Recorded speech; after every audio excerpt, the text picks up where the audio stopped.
กราบนิมนต์นะครับครูบาอาจารย์อยู่ในราวป่านะครับอนัตตสัญญาณระฆังก็ดังขึ้นแล้เอาเข้าวนะครับยุติเสียง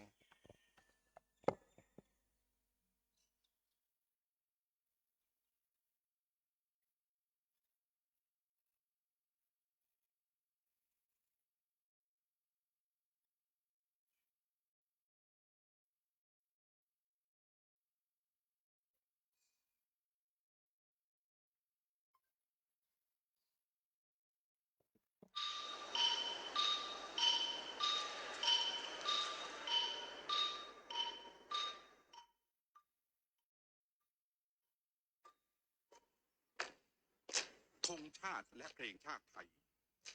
เป็นสัญลักษณ์ของความเป็นไทย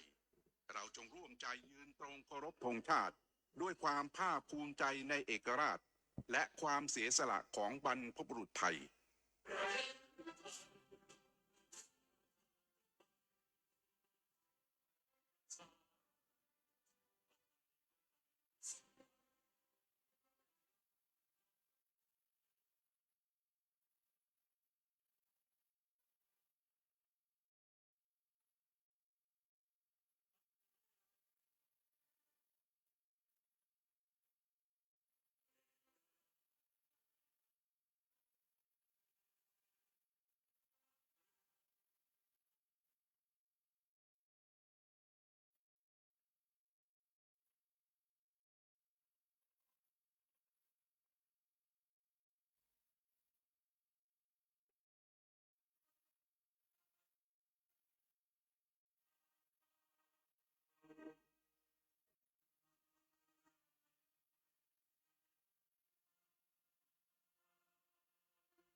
เข้าร้านทำเด้อไม่ชีเด้อ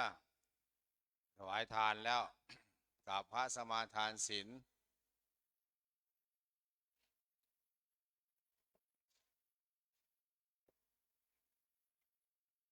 เข้าร้านทำได้ไม่ออกไม่ขาวเด้อ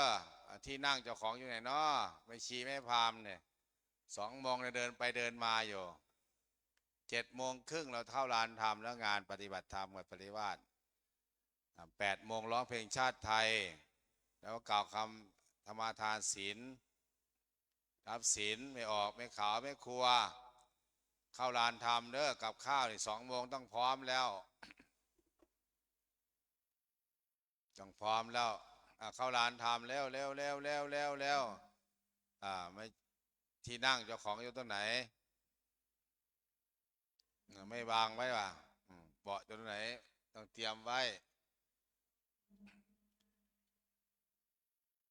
คณะญาติโยมกับพระสมาทานศีลไหว้พระกันตั้งตรงไหนหลวงพี่ลองถามหลวงพี่คีมตั้งตรงไหนกันรู้จักไม่ต้องไป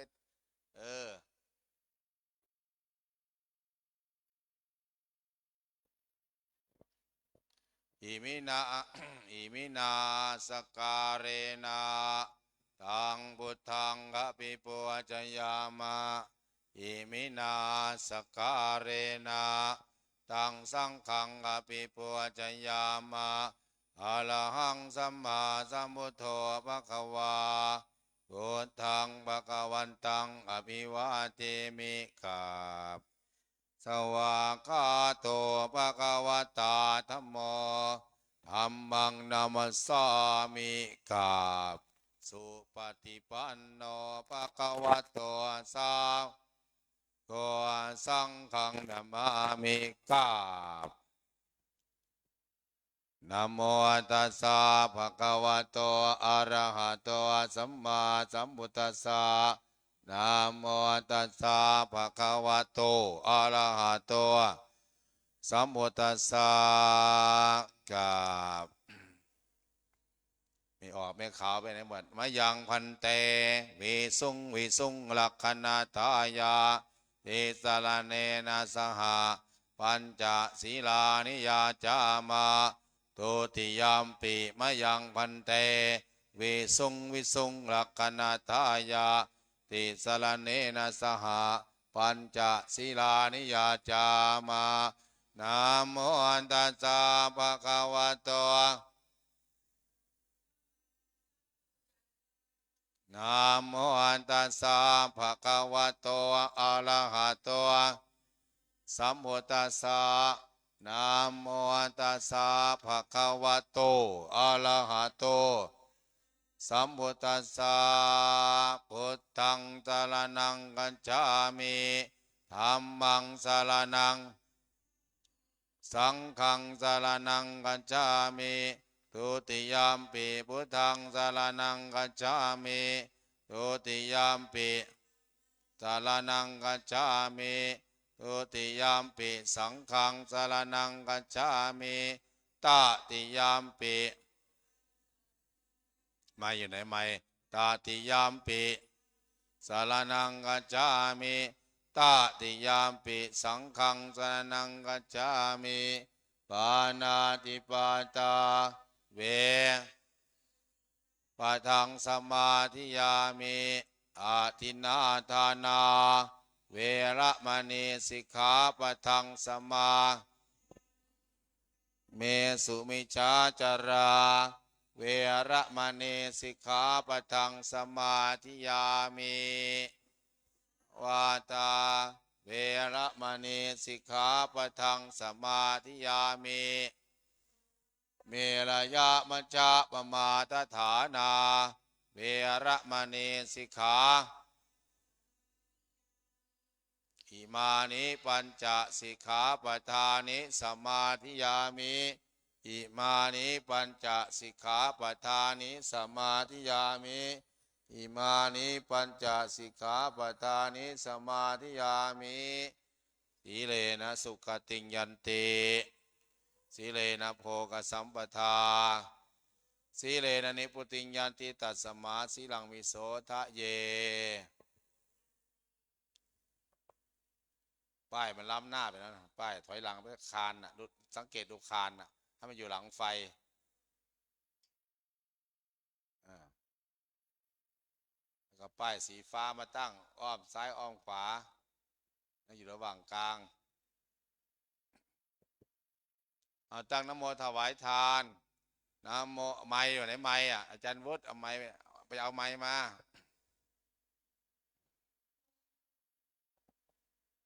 นะโมตัสสะภะคะวะโตอะระหะโตสัมพุทธัสสะนะโมตัสสะภะคะวะโตอะระหะโตสัมพุทธัสสะนะโมตัสสะภะคะวะโตอะระหะโตสัมพุทธัสสะอิมังสุปะพยัญชนะสัมปันนังสาลีนังโกตนังพุทธกังวลังพุทธัสสะปุเชมะเอตานิมายังพันเตพัตตานิสัปปะริวาลานิภิกขุสังคัสสะโอโนชยามะสาธุโนพันเตภิกขุสังโฆเอตานิพัตตานิสัปปะริวาลานิปฏิคันหาตุอัมหากังทีฆลตังหิตายะสุขายะข้าแต่พระสงฆ์ผู้เจริญข้าพระเจ้าทั้งหลายขอน้อมถวายซึ่งภัตตาหา ริวารทั้งหลายเหล่านี้ แด่พระภิกษุสงฆ์ขอพระภิกษุสงฆ์โปรดรับ ซึ่งภัตตาหารกับทั้งของบริวารทั้งหลายเหล่านี้ ของข้าพระเจ้าทั้งหลาย เพื่อให้เป็นประโยชน์ และความสุข แก่ข้าพระเจ้าทั้งหลาย และญาติทั้งหลายของข้าพระเจ้าทั้งหลาย มีมารดาบิดา ปู่ย่าตายาย ครูอุปชฌาย์อาจารย์ สามีภรรยา บุตรธิดา และญาติกาทั้งหลาย ตลอดทั้งสรรพสัตว์ทั้งหลาย เจ้ากรรมนายเวรผู้ที่ล่วงลับไปแล้ว ขอจงได้รับส่วนบุญ ส่วนกุศล ที่ข้าพระเจ้าทั้งหลาย ได้กระทำในวันนี้ ตามความประสงค์ของข้าพระเจ้าทั้งหลาย จงทุกประการเทิน สุทินนัง วัตตเมธานัง อาสาวะขยาวะหัง นิพพานะ ปัจจโยโหตุ สาธุอุปโลก นะโมตัสสะภะคะวะโต ไป อะ รับประ ระ เคน หะโตสัมมาสัมพุทธัสสะ แต่ นะโม อารมณ์ ตัส ไม่ สะ ไหวกัน ภะ ปรับ คะ เล วะ ขหนึ่ง โตอะระหะโตสัมมาสัม ไป พุท โอ ธัส เล สะ ขหนึ่ง นะโมตัสสะภะคะวะโตอะระหะโตสัมมาสัมพุทธัสสะยัคเคพันเตสังโฆชานาตุอายังปฐมภาโคมหาเทรสะปาปูนาติอวเสสาภาคาอัมหากังเจวะปาปูนติภิกขุนะจะสมเนรานังขหัตถานังเตยถาสุขังปริพุนชันตุ สา ประ ธุ เคนเด้อโยมประเคนเด้อน้อยประเคน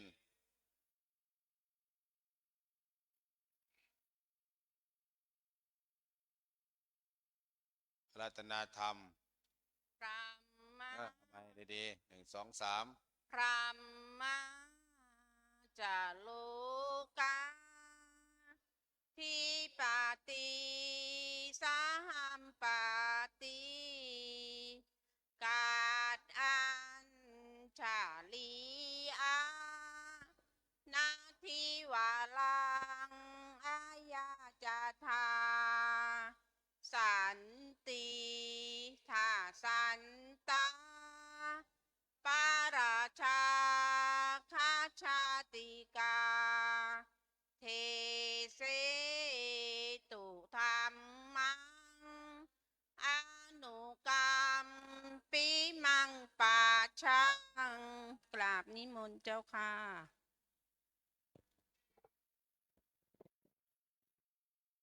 นั่งก่อนนั่งก่อนทำไรยายหมอนกองแข้งเนี่ยเงียบๆวันนี้วันที่6 ธันวาเวลาได้ดูหลวงพี่เมืองกรใครดูเวลาเนี่ยเวลา7 โมงครึ่งยามตีระฆังก็คือญาติโยมบาศกบาสิกาญาติโยมทางบ้านก็เข้ามานั่ง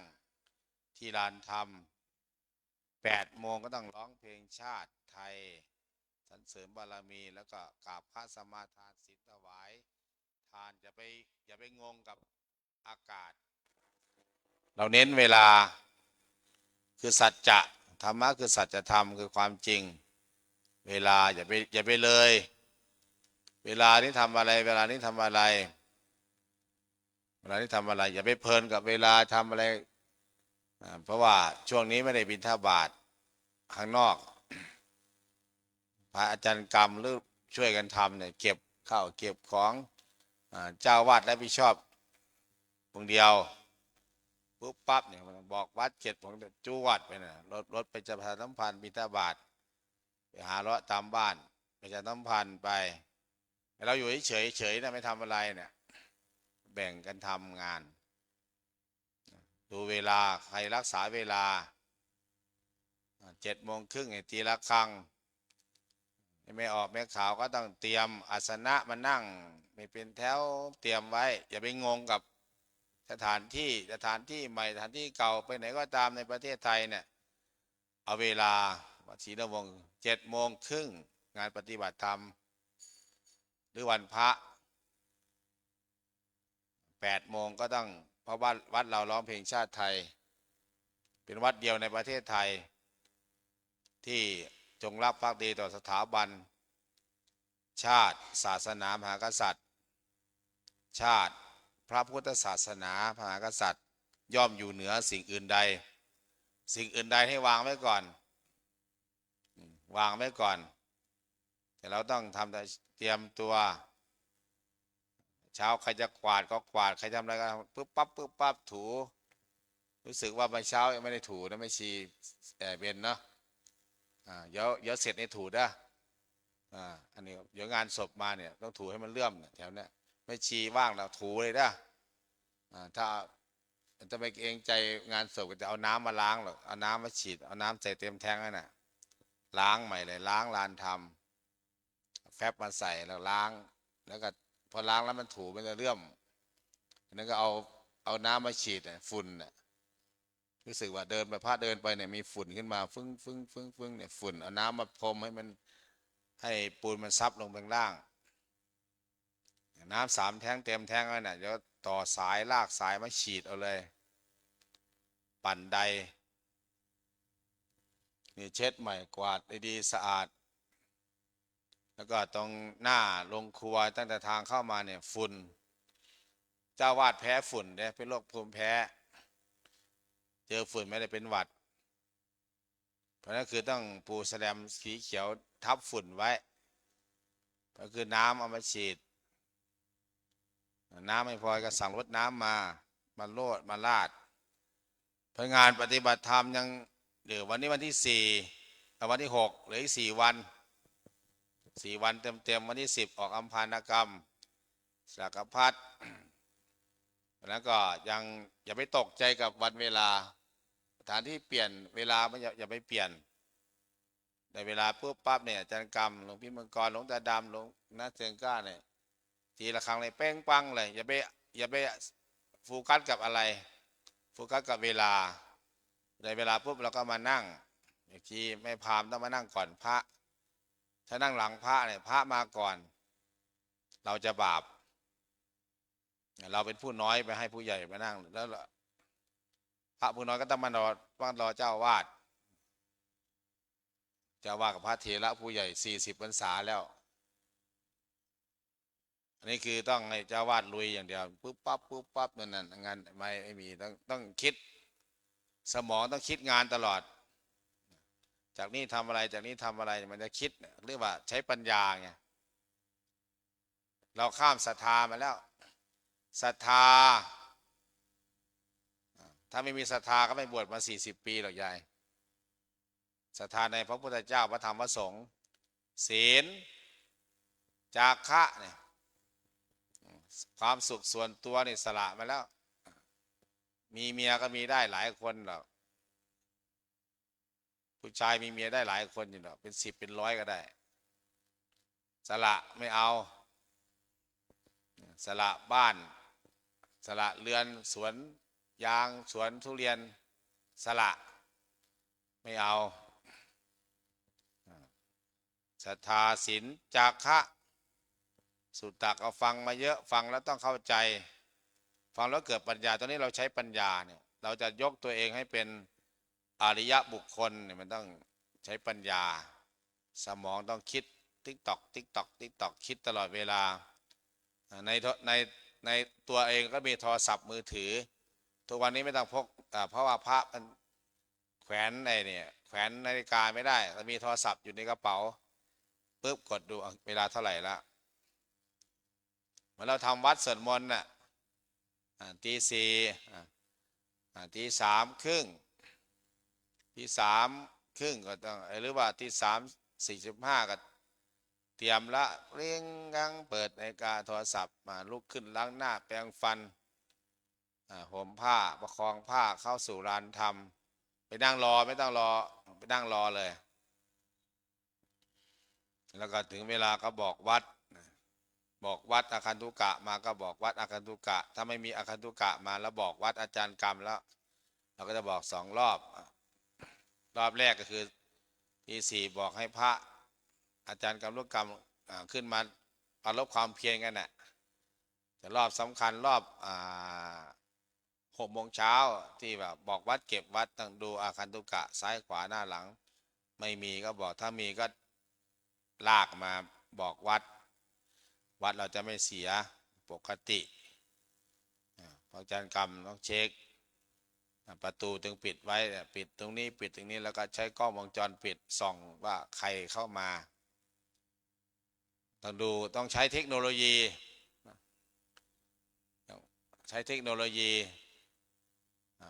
เวลาถึง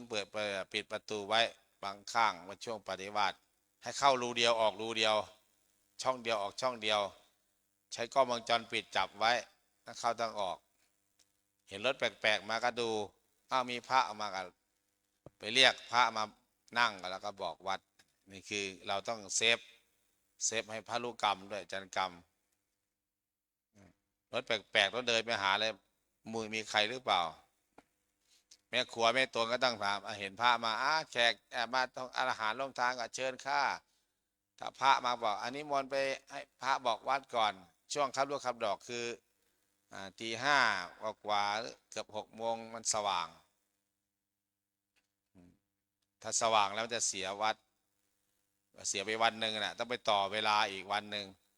สมมติจะออกวันที่10ต้องไปออกวันที่11ถ้าเกิดเสียไปอีกวันนึงก็ต้องออกวันที่12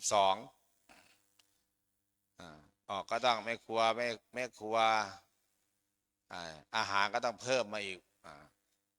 ค่าใช้จ่ายก็ต้องเพิ่มไปอีกเวลหนึ่งนั่นคือต้องเข้าใจงานเด้อเข้าใจงานมันอย่าไปตกใจกับงานของเราเนี่ยมีงาน1 ถึง 10วันที่4ก็ขึ้นมานัดเราก็บอกขึ้นมานัดเวลาเท่าไหร่ฉันแล้วขึ้นมานัดบวช15 องค์ใช้เวลา1 ชั่วโมงเพื่อปั๊บก็ทางนู้นก็ว่ากันไปคืองานเราทำงานมา29 ปีต้องมือโปรแล้วล่ะสมองต้องนั่นแต่พระผมก็รวมกันแล้วแต่รวมกัน4 องค์ก็ได้องค์เดียวเนี่ยเหลือสมองไม่ทันต่อเหตุการณ์แล้วคือเราต้องพัฒนาเนี่ยศรัทธามีแล้วแต่การบวชได้อย่างองค์เป็น3 ปี 4 ปีศีลเราต้องรักษาศีลศรัทธาศีลจาคะสละความสุขส่วนตัวอยากนอนอยากหนาวอยากห่มผ้าลุกขึ้นมาทำงานมันไม่หนาวหรอกเหมือนกับพระทิเบตเล่าให้ฟังน่ะพระทิเบตก็สวดมนต์ใครไปดูเถอะใครมีตังเสียข้างบินไปดูทิเบตเขาอยู่กันยังไงพระทิเบตเยือกเขาหิมาลัยเลยนะขึ้นไปก็ต้องเหยียบหิมะขึ้นไปด้วยบางทีแต่เขาอยู่ได้เพราะ1เขาฉันน้ำร้อนพวกสมุนไพรเขาเนี่ยแล้วก็สวดมนต์นับรูปประคำโอมมานีมานีมานีมานีมหามานีสักยมุนีสวาหะนั่งขัตตมาดนั่งมืออย่างนี้นะตัวมือเก่งๆโอมมานีมานีไม่ใช่สวดมนต์เหมือนเราจะตายกันนะอะระหังสัมมาสัมพุทโธพระคะวะอันนี้ยิ่งหนาวมันหนาวก็ยิ่งหนาวใหญ่เนี่ยมันอย่างผมสวดมนต์เห็นไหมคำว่ามฤาษีหานาฏเป็นไงมีเท่าไหร่จัดไปให้เต็มอย่าไปเอาไม้ใส่ปากเยอะอย่าไปจู้ปากมันเสียงไม่เพราะเราต้องเอาไม้ไว้ห่างๆเนี่ยเราก็อัดเสียงลงมาใส่ไม้อะระหังสัมมาสัมพุทโธภะคะวานี่ผมนี่ไม้ขนาดนี้พระผู้มีพระภาคเจ้าเป็นพระอรหันต์ดับเพลิงถ้าเราสวดได้แล้วเราไม่ต้องลืมตาเราหลับตาสวดแล้วอยู่ในจินตนาการอินเนอร์ครูสลาเนี่ยเห็นไหมเขาเวลาตัดสินนักร้องศึกวันดวลเพลงอะไรรายการอะไรเขาเนี่ยชาติสวรรค์ต่างๆถ้าสวดมนต์ตาลอยเนี่ยอีกร้องเพลงเดียวกันนะร้องเพลงเดียวกันอย่างบางคนร้องเพลงสยามเมืองยิ้มจงภูมิใจเธอที่เกิดเป็นไทยเนี่ยดนตรีขึ้นทำเนี่ยแต่คนเนี่ยคนนึงก็ร้องไปก็เหลือกตาไปเนี่ยอีกคนหนึ่งร้องนิ่งๆเนี่ยเขาจะให้คนนิ่งเนี่ย ร้องแบบมีอินเนอร์มีอารมณ์แล้วสายดวงตาจะแดงเพราะน้ำตาจะไหลนึกถึงพระเจ้าแผ่นดินนึกถึงอะไรต่างๆเนี่ยคือไม่มีอารมณ์นั่นคือสวดมนต์ก็เหมือนกันก็ต้องใช้อารมณ์ด้วยอินเนอร์หรือว่าถ้าภาษาพระเรียกว่าเข้าถึงธรรมเข้าใจในธรรมสวดไปก็นึกถึงพระพุทธเจ้าอรหังสัมมาเนี่ยสวากขาโตนึกถึงพระธรรมสุปฏิปันโนนึกถึงพระสงฆ์อริยสงฆ์ที่เราอ่านหนังสือมาที่เราจำมาเนี่ยพระใครบ้างโมคคัลลาสารีบุตรพระโกณฑัญญะพระปะมานวะอัตตชิแต่ละองค์มีอนุปการต่อพระศาสนา 2,600 ปีเนี่ยเป็นต้นของศาสนาพุทธเป็นไล่มาพระมหากัสสปะเป็นถือว่าเป็นแบรนด์หรือว่าเป็นธุดงค์แต่เป็นพระหมอยาก็นึกถึงใครล่ะชีวกโกมารพัฒน์จะตั้งรูปชีวกไว้เลยหมอยาเหมือนในอาจารย์ศรีไพรสมัยก่อนอยู่อุทัยธานีมีชีวกโกมารพัฒน์ตั้งโคโลอยู่ผมบอกไงตั้งนะนึกถึงเจ้าของตลับยาแต่บางคนนึกถึงพระสายธุดงค์สายป่าเขาก็จะปั้นเททองหล่อพระหรือปั้นปูนนะรูปของพระมหากัสสปะเถระซึ่งเป็นเลิศในธุดงค์ก็นึกถึงไปสวดไปนึกถึงครูบาอาจารย์เหมือนพระโมคคัลลาสารีบุตรนั่งสมาธิไหว้พระหรือนอนหันหัวไปทางไหนคุณโยมอธิษฐานเขาจะหันหัวไปทางไหนทางไหนก็แล้วแต่ที่พระอาตชิอยู่พระโมคคัลลาสารีบุตรสองท่านเนี่ยก็จะหันหัวไปทางนั้นเพราะว่าเป็นอาจารย์คนแรกที่ได้ดึงเข้ามาหาพระพุทธเจ้าแม่นบ่นี่เราอ่านพระไตรปิฎกศึกษาเราต้องยึดตรงนั้นเหมือนกับยายเหมือนกับโยมก็ต้องนึกถึงว่าใครเข้าวัดน่ะใครที่นำเราเข้ามาวัดเข้ามาบวชเป็นชีเป็นพราหมณ์เนี่ยที่เราเห็นดวงตาพอได้เห็นเหลือกตาเห็นธรรมะบ้างเห็นแสงสว่างในปลายอุโบสถ์บ้างคือพระรูปนั้นเนี่ยที่ดึงเข้ามาดึงเราเข้ามาจากดึงขึ้นมาจากบ่อขี้บ่อส้วมนะบ่อมูดอะไรต่างๆเนี่ยดึงขึ้นมาจากขุมนรกดึงขึ้นมาเนี่ยไต่เชือกขึ้นมาเรื่อยๆเนี่ยพอได้รู้จักสติปัญญาดวงตาพอเห็นธรรมสัก10%แล้วก็20%ไล่ไปเรื่อยๆเราก็ต้องนึกถึงเวลาวันไม่ใช่มาได้ไปเจอองค์นั้นเทศมวลเนาะไปหลงไหลได้ปลื้มกับองค์นั้นแต่ลืมองค์นี้ว่าแมนนะเหมือนกับเราไม่ลืมพ่อลืมแม่น่ะชั่วกับพ่อดีกับพ่อพ่อขี้เมากับพ่อเราเห็นป่ะแต่ขี้เมาขี้เหล้ามีเมียหลายคนไม่รักแม่เราก็เขาก็เป็นพ่อเราสร้างเราเกิดขึ้นมา DNA ก็อยู่กับเขาเนี่ยขีดเลือดมาปั๊บก็ไปตรวจเลือดก็เลือดพ่อมันว่าใช่ไหมยายเบนจะเป็นพ่อขี้เหล้าขี้เมาเป็นพ่อไปหาข่มขืนผู้อื่นกับพ่อเราพ่อเราไม่ดีพ่อเราซัวเนี่ยแม่เราซัวเนี่ยแม่เรามีผัวหลายคนเนี่ยกับแม่เราเห็นปะแต่เราอย่าไปเป็นเหมือนแม่พ่อจะชั่วอย่าไปชั่วเหมือนพ่อเห็นปะแม่จะชั่วก็จะชั่วเหมือนแม่เราก็ต้องตั้งหลักเราต้องเป็นคนดีกว่าแม่เราเป็นหลักให้คนอื่นน้องนุ่งเห็นปะครูบาอาจารย์เราอาจจะดุบ้างอะไรบ้างไม่ดีก็อาจารย์เราที่เราดึงออกมาจากบ้านดึงออกมาเป็นชีเป็นพราหมณ์เป็นคนเข้าวัดเข้าวาเป็นคนแรกที่เราสอนเราอ่านออกเขียนได้กับครูอะไรเวลากราบพระเนี่ยให้กราบ5 ครั้งเนี่ยครูอุปัชฌาย์อาจาริยคุณังกมานิพันเตเนี่ยกราบแล้วก็นึกถึงใครที่เราอ่านหนังสืออรหังสัมมาได้เนี่ยใครครูคนแรก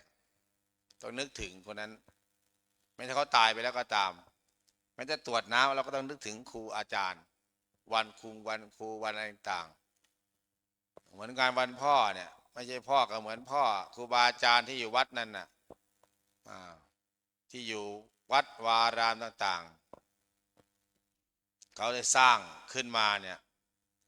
วันพ่อเนี่ยบางทีวันพ่อทำอะไรวะบางคนนึกไม่เป็นเด้นึกไม่เป็นโซโลเทเลเนี่ยพ่อกูตายไปแล้วนี่หว่าเนี่ยแต่เราต้องนึกถึงพ่อเราคือพ่อคนที่สองของเราก็คือพ่อที่เราอยู่อาศัยร่มเงาชายคาหรือว่าได้ประสิทธิ์ประสาทที่ความรู้เนี่ยไม่ใช่พ่อก็เหมือนพ่อไม่ใช่แม่ก็เหมือนแม่ที่ดูแลเราเก็บป่วยได้ไข้ให้ที่ซุกหัวนอนให้กินให้อยู่ก็ต้องนึกถึงโยมมันไปถึงไหนก็ต้องนึกถึงมันถึงจะเจริญถ้าใครไม่นึกถึงข้าวแดงแกงร้อนไม่อะไรต่างๆเนี่ยไปเห็นคนใหม่เรื่อยๆคนนั้นคนนี้เนี่ยโอ้มันดีเนาะอะไรต่างๆเนี่ยอันนี้ไม่เจริญหรอกไม่เจริญพระพุทธเจ้าหรือว่า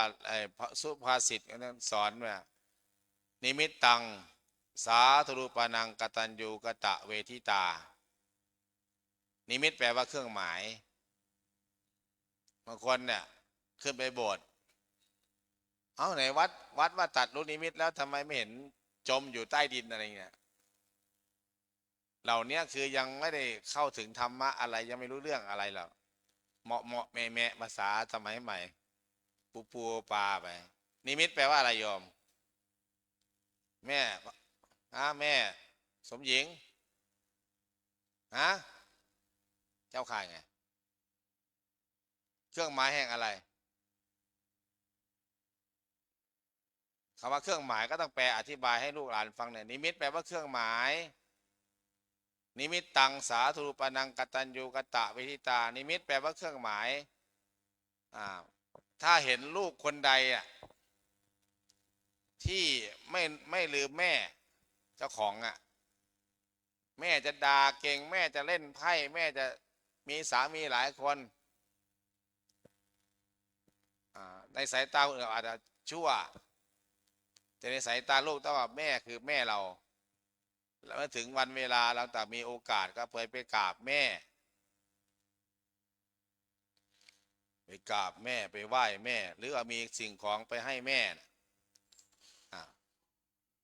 เขาก็จะเห็นน่ะลูกคนนั้นเป็นคนดีชาวบ้าน100 คนเขาเห็นอีนี่มันมากราบแม่มันเจริญรุ่งเรืองแม่มันอยู่กระต๊อบอยู่บ้านนอกหลีกเล่นมาอยู่บ้านนอกมันมันยังนั่งรถงามรถเอาผาดนั่งรถเก๋งมากราบแม่มันซื้อของมาให้แม่มันเนี่ยก็เรียกคนดีคนนี้คบได้ใครที่เป็นสามีก็มั่นใจว่าโอ้โหขนาดแม่ก็เป็นอย่างนี้เขายังไปกราบแม่ไหว้แม่เขาคนอื่นเขาจะว่าแม่เขาเป็น100 คนพันคนหมื่นคนแต่เขาก็ยังไปกราบแม่เขาไหว้แม่เขาเป็นแม่เขานี่คือคนดีแล้วก็คนเห็นก็ศรัทธาเราเครื่องหมายไม่ใช่ว่าห่มจีวรแล้วเป็นไงห่มจีวรพระดีไหมโยมออกข่าวกันมาครึ่งปีที่แล้วโดนหัวหน้าแม่ทัพจังหวัดนั้นจังหวัดนี้โดนสีกายิงตายไปเกือบ20 รายไม่ใช่ดีนะตำรวจเป็นไงตำรวจตำรวจก็โหเป็นอะไรโปรแกรมเมอร์อะไรเป็นเจ้าของเว็บพนันเองเลยนู่นน่ะก็โดนปลดโดนไล่ออกไปนักการเมืองหรือว่าครูสีขาวโอ้คุณหมอนายแพทย์นึกว่าดีฆ่าหั่นศพก็มีสมัยก่อนไหมจิตใจฆ่าเมียหั่นเป็นชิ้นครูก็ข่มขืนลูกศิษย์ต่างๆสีกากีนึกว่าดีไม่ใช่ดีเลยสีเหลืองนึกว่าแม่นแล้วล่ะดีที่สุดแล้วเป็นตากาบเป็นตาไหว้เป็นตาต้องก็ไม่ใช่ทั้งหมด แต่สีไหนที่ดีโยมสีเลนะสุขติงยันติเนี่ยสีที่มีศีลเนี่ยแล้วก็นิมิตเป็นเครื่องหมายเครื่องหมายแห่งความดีคือคนกตัญญูต่อพ่อต่อแม่ คนกตัญญูต่อพระเจ้าแผ่นดิน คนกตัญญูต่อพ่อต่อแม่คนกตัญญูต่อพระราชามหากษัตริย์แผ่นดินที่เราอยู่คนกตัญญูต่อพระพุทธเจ้าพระธรรมพระสงฆ์ที่เรานับถืออย่างคนไม่ว่าทุกศาสนาเราทั้งศาสนาพุทธเราก็ต้องกตัญญูต่อศาสนาพุทธของเราเนี่ยเขาบอกคนดีถ้าเราเห็นปุ๊บเนี่ยเราเห็นในสายตาเราเห็นคนเนี้ยเขาทำกับพ่อกับแม่แล้วทำกับครูบาอาจารย์เนี่ยเราก็มองโอ้หมอนี่เป็นคนดีไว้นางนี่เป็นคนดีไว้ไม่ลืมครูบาอาจารย์ไม่ลืมพ่อหรือแม่เนี่ยคบค้าสมาคมได้โยมถ้าคนไหนเนี่ยสังเกตอย่างคนหนุ่มคนสาวลูกสาวคนนี้เนี่ยโหหน้าตาสวยนะเถียงแม่แวดพระคุณเจ้าจะเอามาเป็นสายพันธุ์ไหมนะศึกออกไปจะเอาไหมนะหุ่นดีสูงขาวสวยแต่เถียงพ่อเถียงแม่เนี่ยแวดแม่นั่นแหละใครจะกล้าเนี่ยผมก็ไม่กล้าแต่คนหนึ่งนะจะออกไปอยู่กับมันก็ด่าเราเนี่ยเพราะอย่าลืมนะเจ้าสาวผู้ยิ่งใหญ่บ่าวผู้รับใช้แล้วหัวปักหัวปั๊มเนี่ยล้างห้องน้ำหรือยังซักผ้าหรือยังเนี่ยเถียงแฟบอยู่ไหนเนี่ยถามเลยนึกว่าจะเถียงเมียถามว่าแฟบอยู่ไหนเพราะนั้นคืออย่างนี้อย่าไปเอาแล้วก็ไปทุกข์อยู่กันไม่นานหรอกศีลไม่เสมอกันเพราะนั้นคือใครก็ตามอย่างผู้ชายว่าจะเป็นพระเป็นเจ้าเป็นใหญ่เป็นโตก็ยกย่องแม่เจ้าของโยมแม่อาตมานะโยมพ่ออาตมาหัวงอกใส่เสื้อเก่าๆใส่รองเท้าผิดข้างนะรองเท้าผิดข้างพระมหาปริญญาธรรม9 ประโยคพุทธศาสตร์บัณฑิตปริญญาเอกเป็นเจ้าอาวาสเป็นเจ้าคุณเวลางานแม่มาเนี่ยใส่เสื้อเก่าๆอันนี้แม่อาตมาโยมอันนี้พ่ออาตมาใส่เดิน3 ขากระเพกแต่พระบางองค์เนี่ยอันนั้นใครล่ะคนข้างบ้านอันนี้อย่าไปใกล้อย่าไปทำบุญนะเนี่ยพระอะไรลืมพ่อหรือแม่น่ะไม่มีนิมิตตังเลยล่ะอย่าไปแม่สมหญิงอย่าไปใกล้นั่นน่ะจะเห็นคุณนายเนี่ยโอ้เจริญพรคุณโยมเจริญพรคุณโยมน้องคุณโยมนี่โอ้เจริญพรนั่งโชฟาหลุยนั่งโชอย่างหลุยแต่แม่พ่อจะขอให้นั่งนู่นอันนั้นครบไม่ได้โยมอย่าไปใกล้พระหลอกลวงแม่นบ่ยายแม่นบ่ไม่ชี้จะไปใส่บาตรไหมนะอย่างนั้นน่ะพระแม่พระพ่อยังไล่ไปอยู่นั่งแต่ถ้าคุณนายนั่งใกล้ๆเนี่ยเจริญพรคุณโยมนั่งโชฟานั่งห้องแอร์เนี่ยพ่อไปนั่งสต็อปรอลูกชายพอลูกชายรับแขกมาทำไมเนี่ยผมอายเขาว่าเคยฟังเรื่องมหาแดงไหมเคยฟังไหมนะพวกเนี้ยสุดท้ายมหาแดงเป็นไงเรือคว่ำตายป่ะเนี่ยอุทาหรณ์สอนใจมหาแดงเนี่ยนั่นคือเนี่ยคนที่เป็นพระเนี่ยยิ่งมีปริญญาธรรมหลายประโยคยิ่งมีความรู้ระดับนักธรรมเอกยิ่งมีความรู้ระดับปริญญาเนี่ยยังทำกับพ่อกับแม่อย่างนั้นน่ะคนอื่นจะไปทำบุญทำไมล่ะโยมปล่อยมันอดตายรอด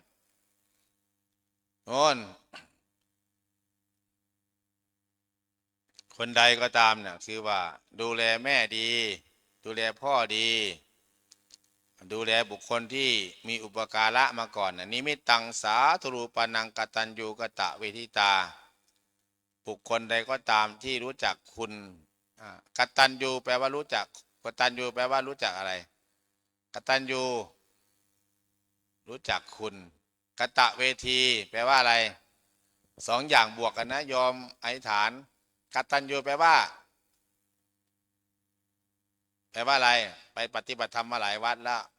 แม่สมหญิงกตัญญูแปลว่ารู้คุณกตวีทีตอบแทนสองคำกตเวทีแปลว่าตอบแทนผู้ที่ให้อุปการะเรามาก่อนพอเรา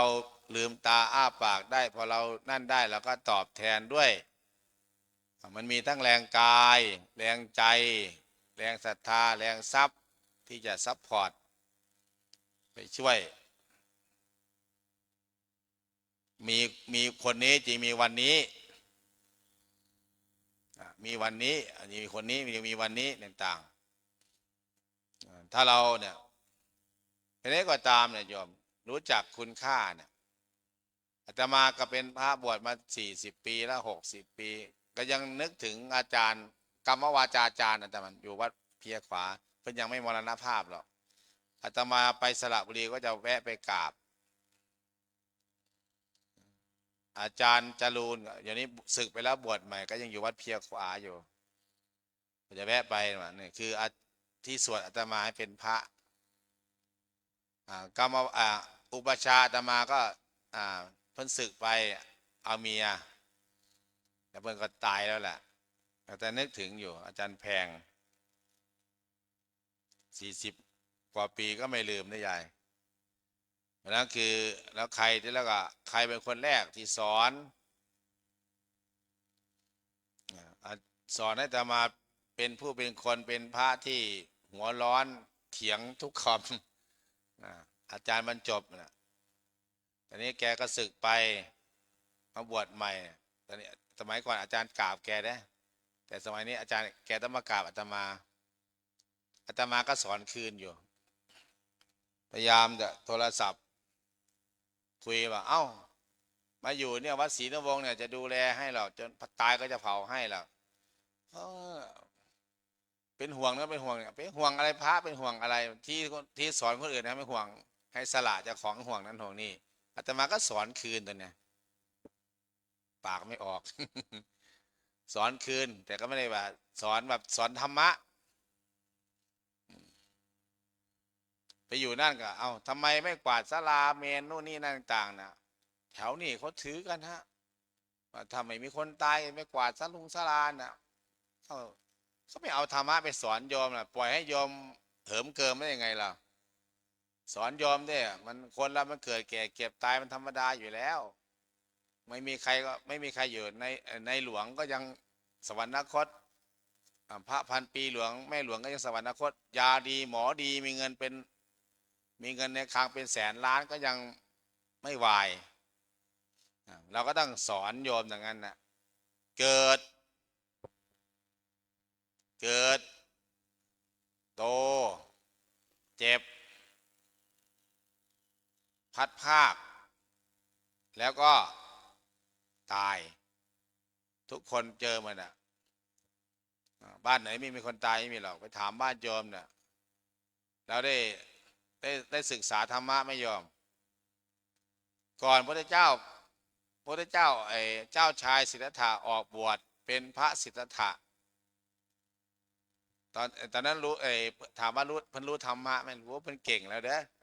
ตอนนั้น18 ด็อกเตอร์แล้วเรียนมาจากอาจารย์วิสาปาโมกเรียนเป็นเด็กอัจฉริยะเป็นเจ้าชายอัจฉริยะเรียนกับใคร7 วันจบ7 วันจ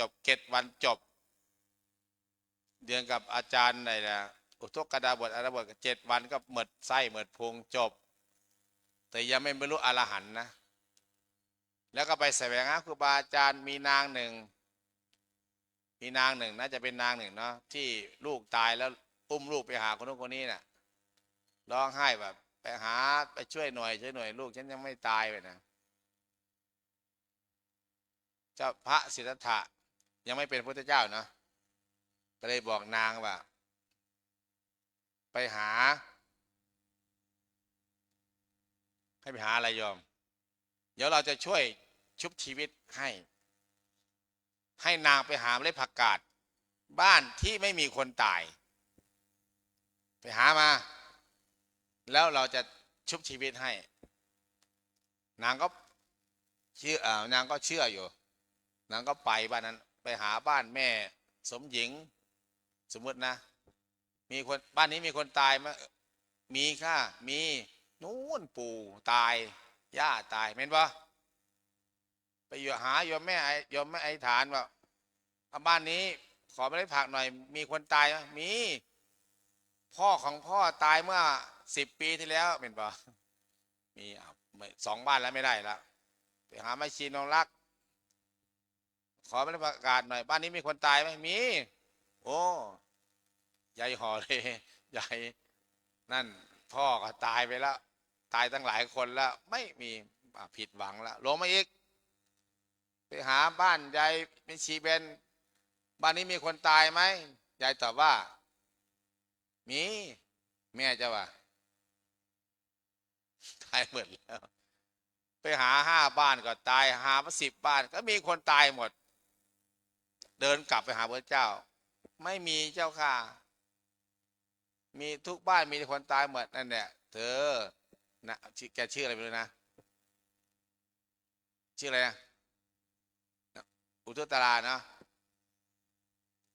ก็เลยบอกว่า นี่แหละ ทุกคนเกิดมาต้องตาย ไม่มีใครไม่ตายหรอกเธอ น้องหญิง นางก็เลยแบบปุ๊บคือคนสมัยก่อนคนอินเดียเขาไม่ได้เสพเหล้าเสพยาไม่ได้มึนเมาเขาพลิกจิตเห็นไหมพลิกจิตเหมือนกับอาจารย์ต้นเขาสอนอะไรธรรมะวานาวาวังนะพลิกจิตขึ้นมาโอ้ทุกคนเกิดแก่เก็บตายด้วยกันทั้งหมดทั้งสิ้นนางก็เลยเข้าใจปงนางเลยวางศพเอาศพเด็กลูกไปทำชาปนกิจไปเผานางคนนี้ก็มีดวงตาเห็นธรรมนั่นน่ะเป็นโสดาบันไล่ขึ้นไปเรื่อยๆเนี่ยณตอนนั้นพระพุทธเจ้ายังไม่บรรลุธรรมนะยังสอนธรรมได้ขนาดนี้แล้วอันนั้นมันเป็นธรรมะพื้นฐานที่ว่า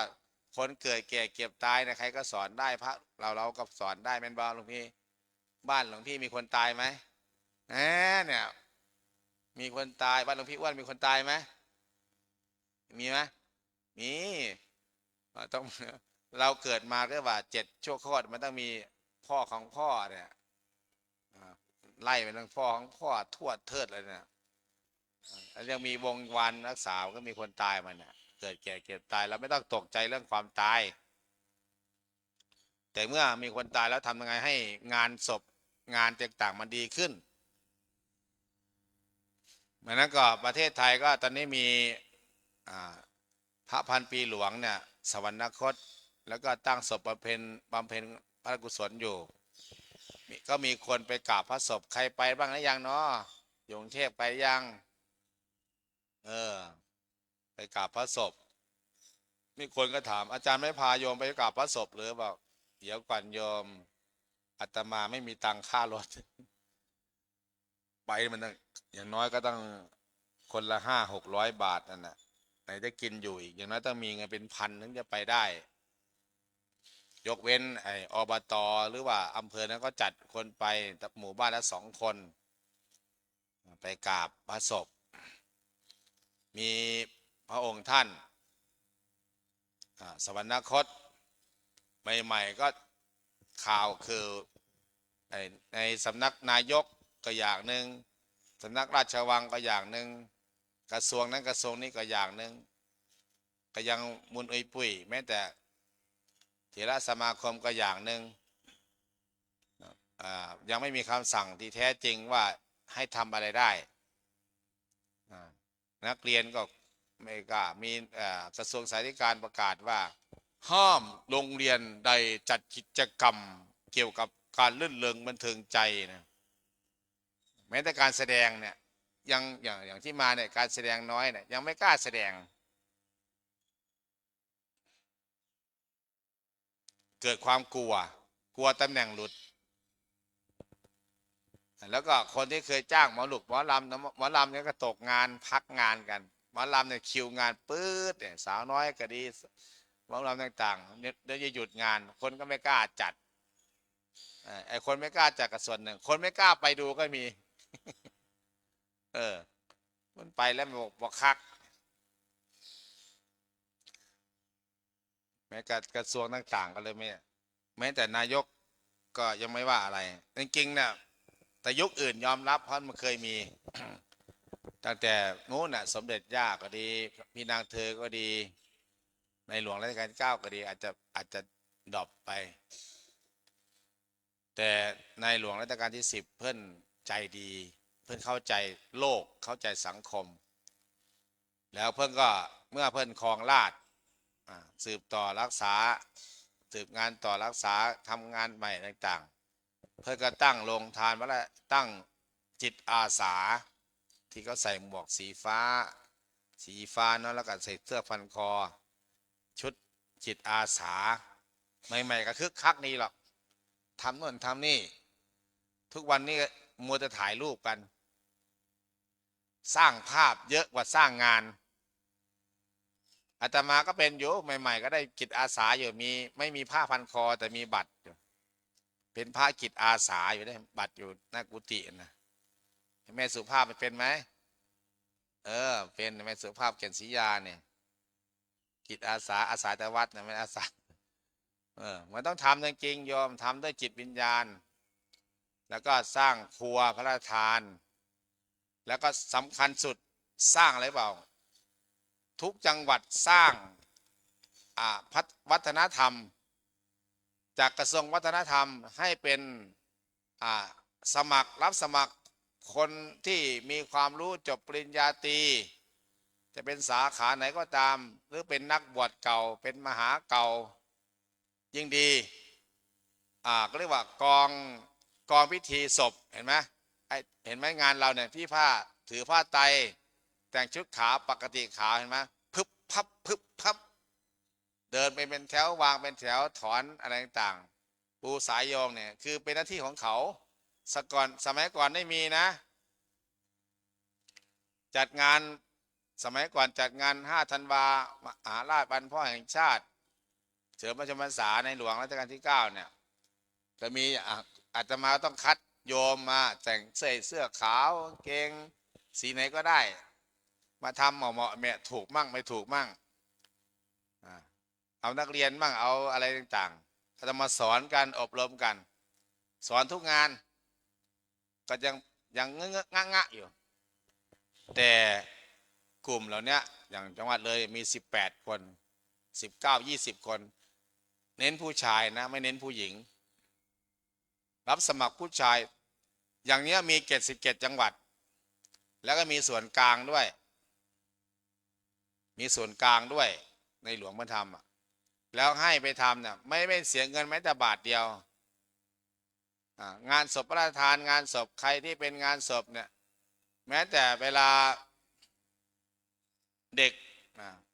หนองบัวลำพูที่โดนตำรวจข้างยิงตายฟันตายเนี่ยกี่ศพในหลวงรับเป็นคนได้แล้วก็พระราชทานเพลิงศพให้พิเศษนะแล้วก็เอาคนเหล่านี้หลายจังหวัดมาทำจังหวัดเลยก็ไปจังหวัดหนองบัวก็ช่วยกันจัดระบบศพปุ๊บปั๊บไม่ต้องไม่อย่างงานพระมรณภาพเนี่ยจริงๆพระก็อยากทำอยากอุ้มครูบาอาจารย์อยากหามครูบาอาจารย์แต่จริงๆแล้วเนี่ยพระอย่างอาตมาเนี่ยพระเราก็นั่งดูเขาก็จำศพห่อศพใส่โลงอุ้มโลงไปวางนั่นวางนี่เราไม่ต้องไปทำนั่งดูถึงเวลาก็ทำอะไรบ้าง1 2 3 4เขาแนะนำเราแต่ที่ยังเห็นพระหามครูบาอาจารย์ใส่จีวรต่างๆเนี่ยคืออยากทำบางทีก็ห้ามก็ทำโยมไม่ต้องพระทำเองจริงๆเขาก็ทำให้ได้เองผู้ชายก็ใช้ผู้ชายตั้ง18 คนนะรถ6 ล้อรถตู้เนี่ยมาทำไม่ต้องเอาทำเสร็จแล้วเอาใส่ซองให้เขา300 บาทนึงก็ให้ไม่ได้นะใครรับเงินบาทนึงถือว่าไล่ออกเลยปลดไล่ออกห้ามรับสินบาทค่าสินบนเราเลี้ยงได้แค่เลี้ยงข้าวกล่องได้เลี้ยง เขาเอาเอ็มร้อยน้ำดื่มได้ แต่ห้ามตังค์บาทหนึ่งก็ไม่ได้ในหลวงบอกห้ามรับไปทำให้เขา ไปทำศพคนเฒ่าคนแก่แม้แต่อสมบางคนที่มีผลงานดีผู้ใหญ่บ้าน ไปทำให้เขาให้ดีอ่าของไม่มีขนมาจากโน่นเขาขนมาหมดนะเครื่องทองนุงทองน้อยอะไรต่างพานผู้ไม่มีเราก็จัดอันนี้เรามีเราก็จัดเองถ้าเราไม่มีแล้วก็เขาก็เอามาจากสำนักงานวัฒนธรรมจังหวัดเขาก็ทำพึบพับจัดระบบระเบียบถวายผ้าตุกผ้าไตรถอนต่างๆเนี่ยก็ทำให้อย่างดีเราดูเนี่ยเราปลื้มใจไหมสมัยก่อนเนน10 รูปถวายนู่นนี่นะแม้แต่เสิร์ฟน้ำถวายน้ำถวายต่างๆเขาจะจัดเองหมดเป็นระบบระเบียบพึบพับเห็นไหมนี่คือนายหลวงควรทำไม่ใช่ว่าไม่ใช่รัฐมนตรีสสเหมาะแมะมาเป็นแล้วก็เป็นเจ้าของกระทรวงแล้วไปสั่งมันไม่มีเลยนี่คือนายหลวงมันแล้วบุคคลนี้ต้องไปอบรมที่สำนักราชวังโดยตรงแล้วก็อบรมศาสนพิธีต่างๆจึงว่าอะไรถูกอะไรไม่ถูกเขาก็จัดนั่นไม่ถูกนะนี่ไม่ถูกอันนั้นดูไม่สมพระเกียรตินู่นนี่นั่นเขาก็แนะนำเราก็รู้จากเขาด้วยไงโยมเข้าใจไหมพระเจ้าวัดสงฆ์ก็ดูเขาแล้วก็เราก็เขาถามว่าอันนี้มีไหมครับอันนี้มีไหมครับมีอยู่ตรงนู้นตรงนี้มีผ้าไตรไหมครับมีเก็บไว้เนี่ยหลวงพี่พระถามพระก็ถามเอาผ้าไตรทำไมไม่ห่อดีๆที่สวยคือผ้าไตรอย่างนั้นเราก็ดูในวังน่ะเห็นไหมเขาถวายในหลวงถวายผ้าไตรเห็นไหมพระราชินีพระเทพถวายเขาก็ไม่ใช่เอาไปห่อผ้าไปเด้เห็นไหมเขาต้องแกะแล้วก็พันดีๆแล้วก็วางพึบมีคนถือเห็นไหมโยมในวังเห็นไหมเหมือนกันเป๊ะเลยนี่คือในหลวงเป็นอะไรเป็นเอกอัครพระธรรมพกยอยกพุทธศาสนาเป็นพุทธมามกะงานศพในหลวงก็ดีรัชกาลที่9นะศพเปิดเพลงสนศพพระพันปีหลวงก็ดีสมัยก่อนมีแต่สวดและฉันเช้าทุกวันนี้ฮอดฉันเพลมันนะตอนเพลก็มีมาถวายพระทหารเนี่ยก็จัดหน่วยงานต่างๆมาถวายเพลนิมนต์พระมาฉันเพลแล้วก็ให้พรเห็นไหมเพื่อนเอาใจใส่พุทธศาสนาเนี่ยหรอแล้วงานศพงานพระศพของในหลวงพระนั้นตั้งแต่นู้นที่อาตมาจำได้ดูข่าวตั้งแต่สมเด็จย่าพี่นางเธอในหลวงรัชกาลที่9ปัจจุบันนั่นคือพระพันปีหลวงเนี่ยมีไหมงานศพมีเหล้าเลี้ยงเหล้าไหมโยมเพิ่นเลี้ยงเหล้าไหมแถววังมีไหมแต่ถ้าไม่งานศพเราเลี้ยงจังเลยงานเหล้าเนี่ยงานศพไทยบ้านเนี่ยมีเหล้ายาปลาปิ้งนู่นนี่นั่นต่างๆอาตมาถึงทำงานตรงนี้ถึงมาสู้กับพวกเนี้ยงานศพปลอดเหล้างานกฐินปลอดเหล้างานแจกข้าวปลอดเหล้าเขาบุญไม่ค่าเนื้อเบือปลาเนี่ยมีแต่คนว่าอาตมาเนี่ยโอ้เครียดอาตมาบดมักเพื่อนว่าอย่างนั้นว่าอย่างงี้เอาไปดูในวังอาตมาก็เอามาจากในวังเนี่ยเซฟมาเนี่ยเขาทำมาอยู่ในหลวงก็คือเขาเป็นหัวหน้าคนเป็นผู้นำคนคำว่าพระราชาเนี่ยพอใจนั้นต้องฟังอาจารย์สมภพเนี่ยมีพระราชาอย่างพวกข้าราชการที่แต่งชุดขาวมาตั้งแต่กำนันผู้ใหญ่บ้านน่ะเป็นคนของพระราชานะเป็นพระเนตรพระกันนะนายอำเภอเนี่ยถามว่าทำงานให้กับในหลวงกี่เปอร์เซ็นต์นะเราเป็นข้าราชการเป็นคนของพระราชาในหนังก็ทำมาเรื่องอะไรไม่รู้นั่นคือพวกนี้วิญญาณไม่ค่อยมีหรอกคือทำเขาพอลวกกันเนี่ยเหมือนลวกผักเสร็จแล้วคือเนี่ย เราดูแล้วเนี่ยเราก็บำเพ็ญเราทำงานเนี่ยในตอนนี้ก็บำเพ็ญน่ะมีแต่โรงทานยายเคยไปไหมใครไปกราบใครไปได้ยังแม่ได้ไปยังฮะเขามีโรงทานไหมแหมมีประเทศไทยประเทศเดียวมีโรงทาน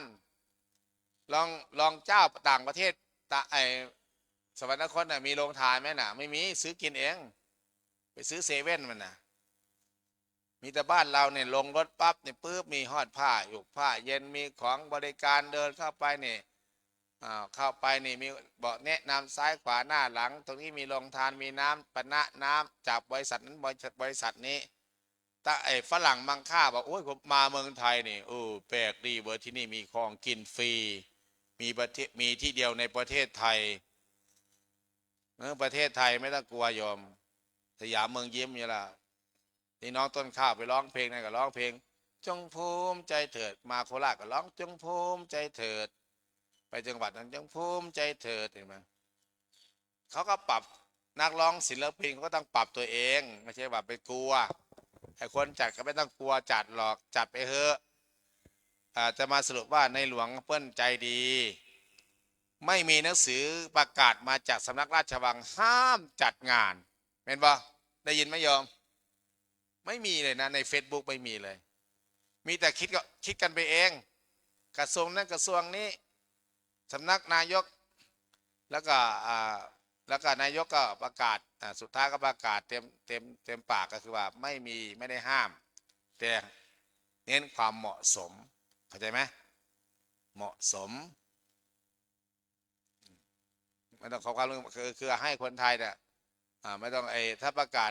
บางทีเวลางานศพเนี่ยผมเห็นเขาประกาศขอกราบนิมนต์พระคุณเจ้านั่งสมาธิไม่ต้องประกาศเนี่ยพระก็ทำสมาธิอยู่แล้วแหละไม่ต้องขอร้องให้ทำสมาธิหรอกไปขอร้องญาติโยมที่อยู่ด้านนอกให้ยืนขึ้นที่นั่งอยู่ก็นั่งสงบไว้อะไร1 นาที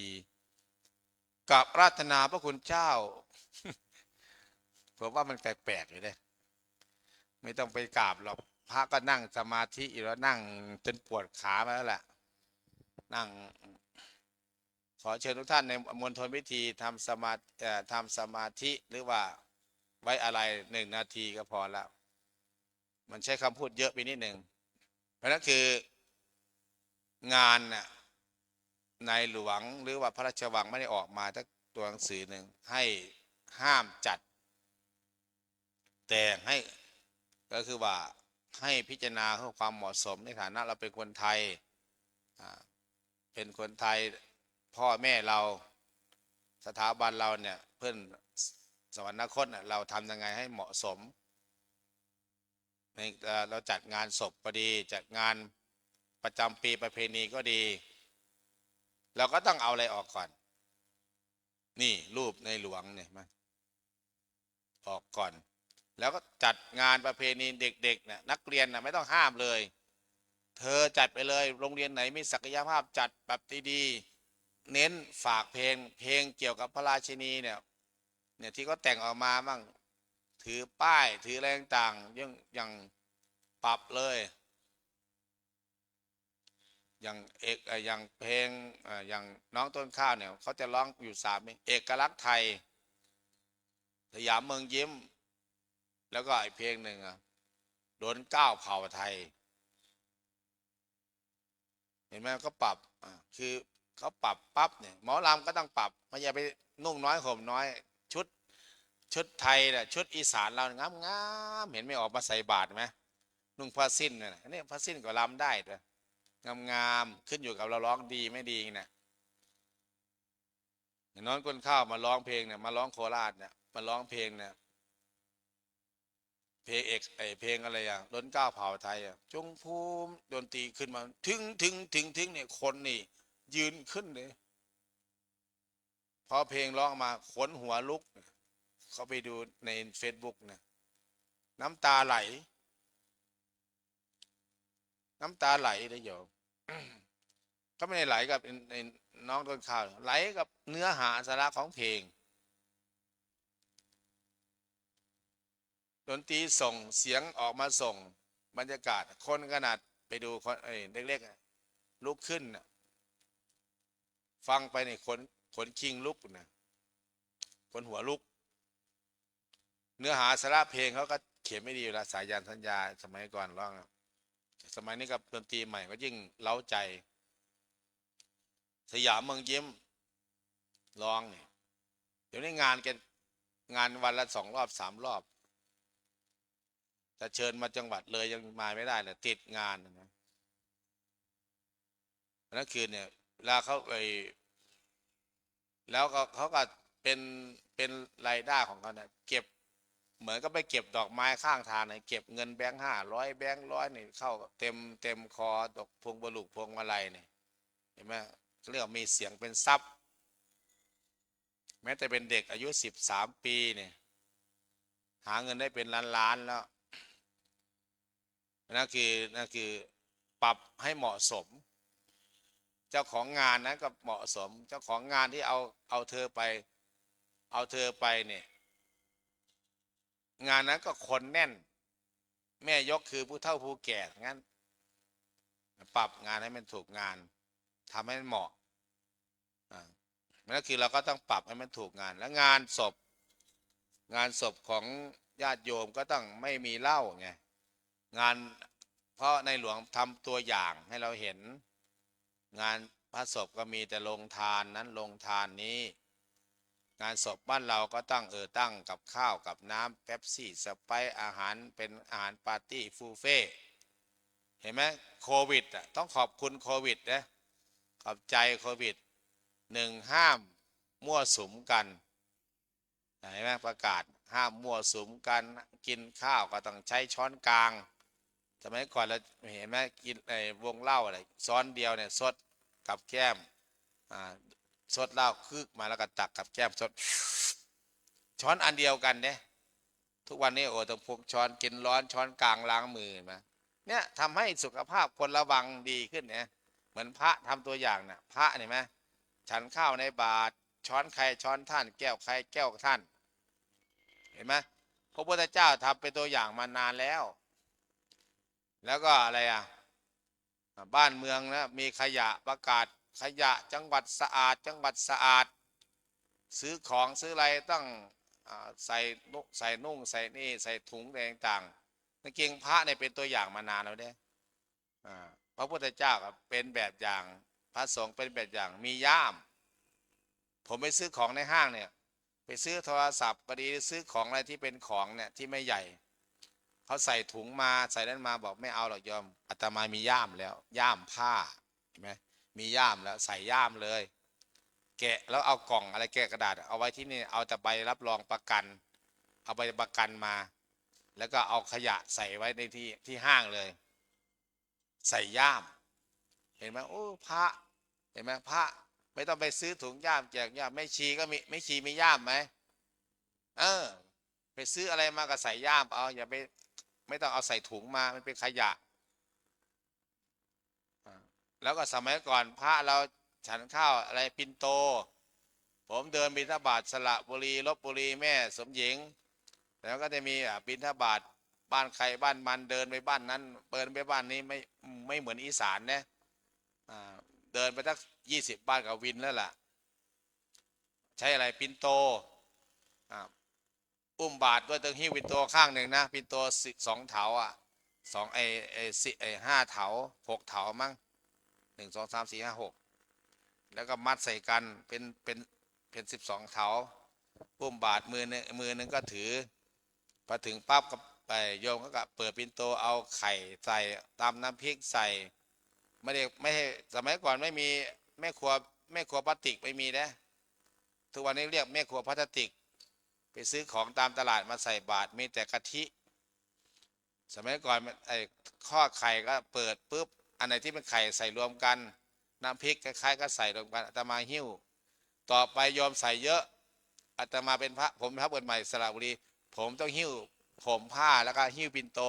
ภาษา1ภาษา2ให้พระภาษาหลายเดินบิณฑบาตไปผมก็หิ้วข้างนี้12ข้างนี้12หิ้วไปต้องเก่งแขนนะไม่งั้นมันน้ำแกงกระสอกใส่จีวรนะ แล้วก็เดินตามหัวทุ่งนารู้จักคะนาเนาะพระคุณเจ้าเนาะสูงต่ำบ้างสูงต่ำบางทีก็เป็นต้องข้ามโดดย่องเข้าไปแล้วต้นข้าวมันสูงเนาะไม่เห็นหัวพระก็มีบางทีก็ตอนข้าวที่จะเกี่ยวแล้วอ่ะโอ้ยเดินริบแล้วบางทีก็หญ้ามันเขาไม่ตัดหญ้าหัวคะนาเนี่ยก็ตกหัวคะนาก็มีขาตกไปครึ่งหนึ่งบาดไปทางหนึ่งบางทีก็กับข้าวคว่ำตกหัวคะนามันลื่นโยมน้ำหมอกออยไหลลื่นพุ่งคริ่งคร่งเคร่งเคร่งกลับมาได้แต่ไข่อยู่ไข่เหลืออยู่น้ำพริกไปแล้วกับผักได้อยู่กลับมาบิณฑบาตประมาณ3-4 โลแถวสระบุรีห้วยบงเนี่ยยายแถวลพบุรีก็ไปอยู่บิณฑบาตสมัยก่อนแต่สมัยนี้ก็น่าจะเหมือนกันว่าไม่กลัวพลาสติกมีรถพุ่มพวงไปขายวันดีคืนดีได้แกงขี้เหล็กแห่งชาติบ้านนี้ก็ไม่แกงขี้เหล็กซื้อใส่บาตรพระไปที่บ้านนี้ก็ซื้อแกงขี้เหล็กแล้ว10 บ้านมีแต่แกงขี้เหล็กเปิดสปินโตมาถึงวัด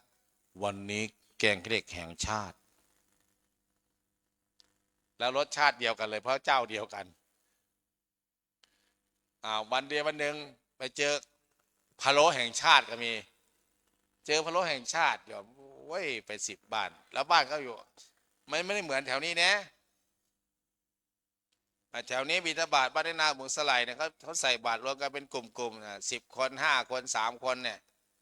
จะเอาอย่างใส่บาตรเคยเอานี่ใส่บาตรเขาจะไม่ซื้อซ้ำกันเนี่ยโอ้ยมันใส่ซ้ำกันพระจะเบื่อมันนะเขาจะซื้อไม่เหมือนกัน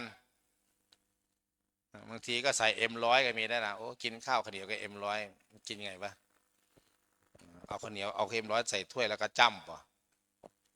ก็เลยบอกแต่พระบางองค์ก็ชอบหรอกแต่ผมไม่กินไงหมอห้ามกินเพราะเป็นเบาหวานผมก็พูดได้เลยโยมอย่าใส่M100เลยไม่ยอมเป็นปลากระป๋องเลยไหม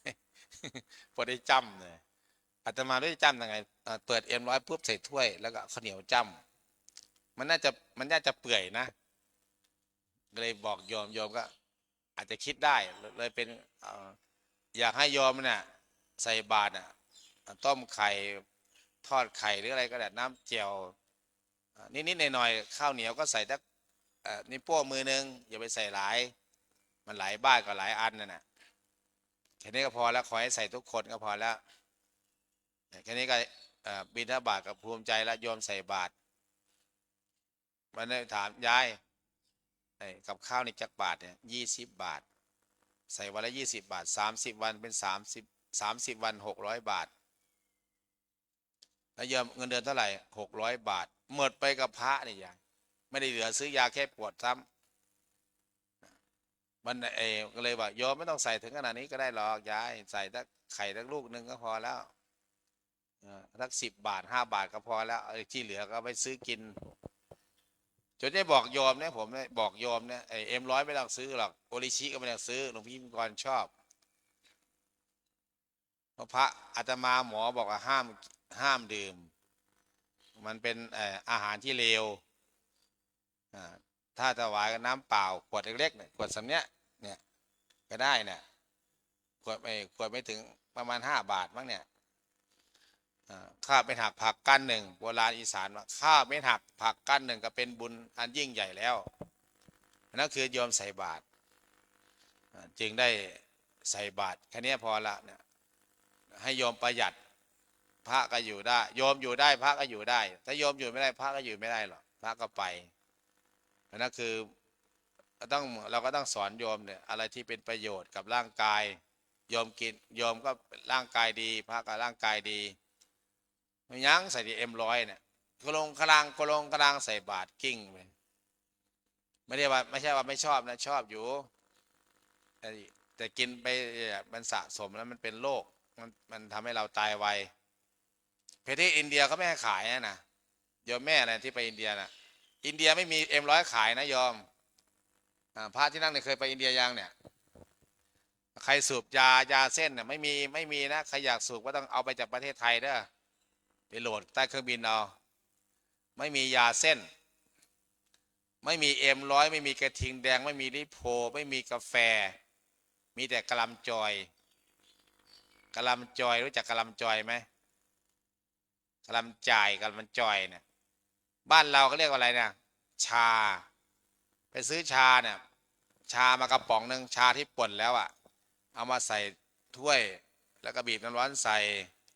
เอานมใส่นมมะลิก็ได้นมงัวก็ได้แต่บ้านเขานมแพะกินยังไงไม่รู้นมแพะนะแล้วก็มะนาวเอาเกลือใส่เอามะนาวบีบปุ๊บนี่ถ้วยละ10 บาทแก้วละ10 บาทกะลำจอยเพราะนั้นก็ฝากไว้กับพระคุณเจ้าเนี่ยจะไปอินเดียต้องฟิตร่างกายได้ไม่มีได้ในน้ำแข็งยังไม่มีขายเลยอาตมาเดินไปเหนื่อยโอ้ได้เป๊ปซี่สักขวดนึงเนาะนะเป๊ปซี่เอาน้ำแข็งใส่ถุงเป๊ปซี่เทใส่แล้วก็หิ้วกินเหมือนสมัยก่อนนะ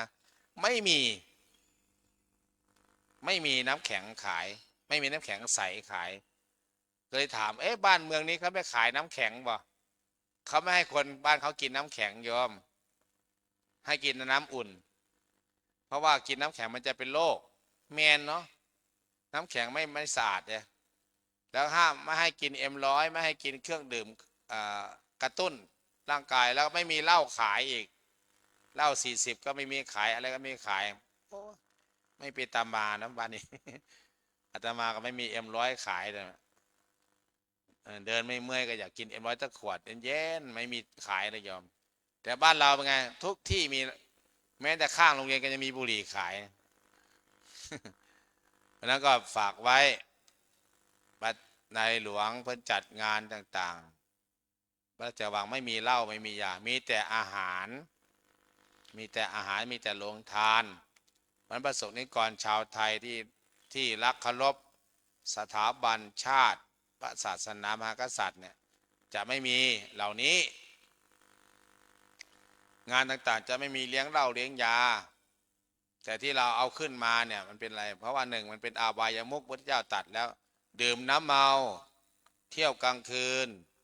ดูการเล่นการพนันคบคนชั่วเป็นมิตรขี้เกียจค้านการหากินใครมีทั้งสิ้น6 ผีอัปปีผี6 ตัวเนี่ยเข้าบ้านใครเนี่ยเข้าวัดไหนวัดนั้นตายเข้าบ้านไหนบ้านนั้นตายชิบหายอับปีจังไรมันอย่าเอาเข้ามามันเป็นเสนียดจังไรวัดใดก็ตามที่เอาเหล้าเข้าไปในวัดพระจะเหลือหรือพระก็เคยหลวงตาดำเนี่ยถามแกเนี่ยกินเหล้ามาตลอดชีวิตมาบวชมันมาบวชแล้วแกก็ไม่กินกาแฟก็ไม่กินนะมีแต่พระหล่อให้แกกินโอริซิกแกก็ไม่กินนะกินน้ำเปล่าน้ำขาวนี่กินน้ำเปล่าแกปล่อยวางนะโอ้ยสมัยก่อนเหล้าขาวขวดหนึ่งยกกระดกเดินเสยเตยเว้ยเห็นไหมพอมาอยู่แล้วก็ต้องตอนนี้ถ้าเกิดใครเอาเหล้าขาวมาเนี่ยอย่างพระวัดศรีนวงศ์เนี่ยก็ไล่ศึกไปองค์นั่นแหละไม่ได้ให้ศึกไม่ได้ไล่ศึกให้ศึกโยมมางานศพอย่างวันนี้มีงานศพเนี่ยมางานศพเนี่ยผมก็ต้องว่าโยมก็อาจจะเกลียดผมบ้างอะไรบ้างว่าบ่มักอาจารย์มันว่าให้แล้วก็มางานศพก็มาเผาก็ศพเสร็จแล้วก็กลับไปอันนี้เอาเหล้ามาเลยเด้เอาเหล้าใส่น้อยทิ้งมารู้จักน้อยทิ้งไหมพระคุณเจ้ารู้จักน้อยทิ้งไหมใส่ขวดM100มาใส่ขวดกระทิงแดงมาเหล้าขาวแล้วก็ดกฟังพระกเทศไปนะไปคุยไปกระดกไปแต่เวลาเอา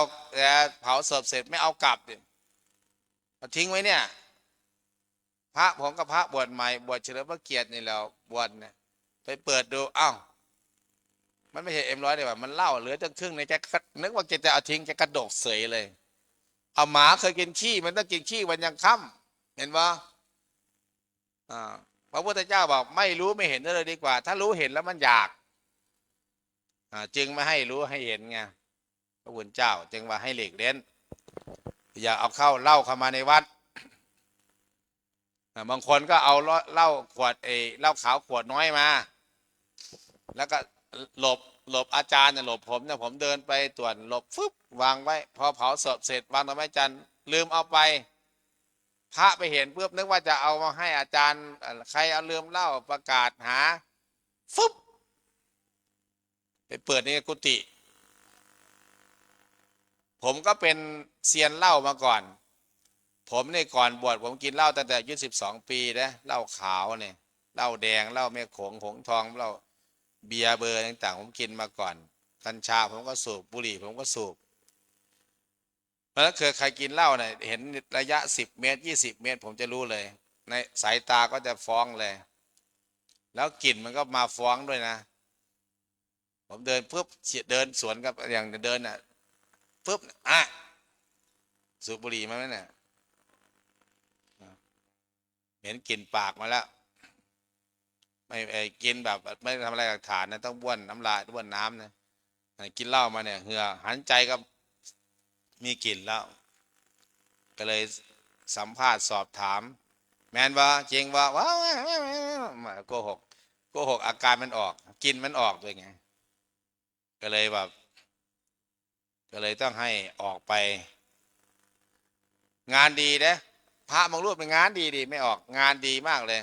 หนึ่งเก็บขยะขุดหลุมซ่วมทำงานอะไรต่างๆเนี่ยคนงานก่อสร้างแบกกระเบื้องแบกปูนขึ้นมาในโบสถ์งานดีมากดี9 อย่างเสียอย่างเดียวเสียเนี่ยเหล้าเนี่ยเสียอย่างเดียวก็ต้องเอาออกขยันขันแข็งกวาดศาลาถูศาลาล้างห้องน้ำเก็บขยะทุกชิ้นเก็บเคลียร์หมดงานหนักเอาเบาสู้แต่เสียดี9 อย่างเสียอย่างเดียวก็ต้องเอาออกเลยแต่ญาติโยมบอกโอ้ยไอ้ดีเสียอย่างเดียวเสียอย่างเดียวดี10 อย่างดี10 อย่างเสียอย่างเดียวก็ต้องออกเพราะนั้นคือต้องเรื่องเหล้าเรื่องยาม้าเนี่ยต่างๆเอาออกต้องคัดออกต้องขนออกเพราะมันเป็นอบายมุขเป็นปากอ่าวแห่งอบายภูมิว่าเสพเข้าไปกินเข้าไปมันก็ขาดสติขาดสัมปชัญญะมันก็ต้องทุกวันนี้กฎหมายบ้านเมืองเราเนี่ยเสพกินเหล้าเขาก็จับศึก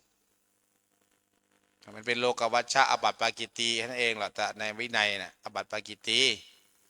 มันกินยาม้าเนี่ยอบัติปาจิตตีแต่กฎหมายบ้านเมืองเขาว่าปรับอบัติปาราชิกนะร้ายแรงเด้มันเป็นอาญาเป็นอะไรต่างเพราะนั้นคือเราต้องรู้จักกฎหมายบ้านกฎหมายเมืองอะไรที่ควรทำไม่ควรทำอย่าไปหลงตามกับกิเลสตัณหาราคะของมันเคยกินมาก่อนมันเห็นมันก็อยากมันอยากหลวงพี่เนี่ยยังอยู่เลยเห็นมันเล่าให้ฟังว่าเด็กน้อยมาเอายาม้ามาสูบในห้องน้ำในวัดแล้วเด็กน้อยก็วิ่งหนีเพื่อทิ้งอันนั้นไว้เนื่องว่าแกจะเอาไปทิ้งแกก็เอาปึบมาก็ต่อก็หมามันเคยกินขี้มันก็จะกินขี้วันยังค่ำแล้วป่ะมันเห็นมันรู้มันห้ามใจไม่ได้ไงแต่เราต้องมีสติยั้งคิดไว้มันไม่ดีก็คือแบบไม่ดีก็ล้างทิ้งไปเอาไปทิ้งไปอย่าไปสนใจอย่าไปนั่นความโลภความโกรธความหลงมันมีอยู่อันนี้ฝากทั้งโยมด้วยฝากไม่ชีแม่พราหมณ์หรือญาติโยมเห็นสร้อยทองคำตก1 บาท2 บาทถ้าตกปั๊บอย่าเพิ่งไปจับยืนคุมไว้ก่อนใครทำให้หล่นแล้วเรียกกันมาหลายๆคนพยานแล้วเอาไปให้ผู้ใหญ่บ้านกำนันตำรวจประกาศหาเจ้าของถ้าเราหยิบไปเคลื่อนจากที่เนี่ยผิดศีลข้อที่2แล้วนะอาทินาทานนะถ้าพระคุณเจ้าเนี่ยเอาบัตรปาราชิกได้นะเงิน10 บาท5 บาท100 บาทต้องยืนคุมไว้อย่าไปเก็บปุ๊บใส่กระเป๋าปั๊บเนี่ยเรียบร้อยเลยครับไม่ใช่ของเราอย่าไปเอาอย่าไปของเราตกเขาหยิบถ้าเป็นของเราเนี่ยต้องยืนถ้าเราปล่อยผ่านก็อบัติปาจิตตีปล่อยผ่านเห็นเงินตก5 บาท10 บาทเดินข้ามไปเลยแต่ถ้าเกิดเราไม่เดินข้ามเราก้มไปหยิบปั๊บเนี่ยเคลื่อนที่ออกจากที่นะไม่ใช่ของเราเนี่ยเราต้องถ้าเราจะแสดงสปิริตแล้วก็ยืนคุมไว้เด็กๆไม่ได้แล้วเนี่ยตังใครน้อเนี่ยนะตังใครน้อหล่นเนี่ย10 บาทเนี่ยมาเอาแล้วเนี่ยแล้วเอาไปไม่มีใครประกาศไม่มีนะไม่มีใส่ตู้บริจาคปุ๊บเนี่ยบริสุทธิ์ครับ ถ้าไปเห็นก็ต้องยืนคุมยืนอย่าไปเคลื่อนเหมือนกับคนที่ไปเจอรถชนกันน่ะมอเตอร์ไซค์ชนกันปึ้งปั้งแล้วคนกระเด็นมาปุ๊บเนี่ยแล้วก็ยืนคุมไว้เอาเชือกอะไรไปดึงคุมอย่าไปจับเราไม่มีหน้าที่จับเกิดจับแล้วเขาตายกับมือแล้วก็เอาผิดกฎหมายอีกยืนคุมไว้ยกเว้นพวกกู้ภัยที่ก็มีเบอร์มีบัตรมีอบรมมาแล้วหรือว่าโทรศัพท์เรียก191มาเรียกโรงพยาบาล169มาแค่เรายืนคุมฉายไฟโบกรถหลบซ้ายอุบัติเหตุอย่างนี้ไว้ขวางไว้แล้วก็ซ้ายแล้วก็มีไฟฉายมีโทรศัพท์โบกไปในฐานะผมเป็นกู้ภัยที่ปรึกษาเนี่ยยืนคุมไว้อย่าไปลากเขาออกมาหาอะไรไปขวางไว้เผื่อเขาขาหักแค่ผิดรูปผิดเบอร์เนี่ยมันได้เหมือนกันคนก็เหมือนกันทรัพย์ก็เหมือนกันครับเห็นโทรศัพท์ตกปั๊บโอ้ไอโฟนตกไปอย่าไปหยิบเรียกพระมาเป็นพยานก่อนยืนคุมไว้ยืนตรงนี้แหละเอินมาอ้าวโทรศัพท์ใครแล้วก็ประกาศหาพระคุณเจ้าโทรศัพท์ใครหล่นเนาะไม่มีถ้าไม่มีเพื่อเจอสงฆ์4 รูป 5 รูปก็หยิบขึ้นมาแล้วก็ประกาศหาไม่มีก็ไว้ส่วนกลางเงินเหมือนกันโยมเหมือนกันเงิน10 บาท20 บาท100 บาท1,000 บาทหรือว่าอยู่ในห้องน้ำ